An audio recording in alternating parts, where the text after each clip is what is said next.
make sure you check out my last episode after you watch this episode.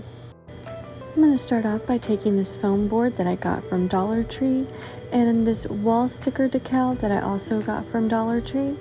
Taking the sticker, I'm just going to place that on the foam board, and then using my X-Acto knife, I'm just going to cut around the wall decal to where once you have all the foam board cut, you'll be left with just the silhouette of the decal, as you can see here.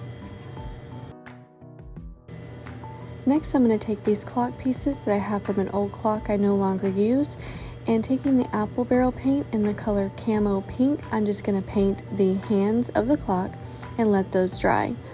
While those are drying, I'm going to take my X-Acto knife and cut right in the center of my decal, or in this case, I'm going to cut the little nose out of the puppy.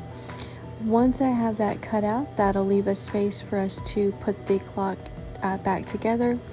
So taking the clock, I'm just going to insert that into the decal and then start assembling the clock hands back on.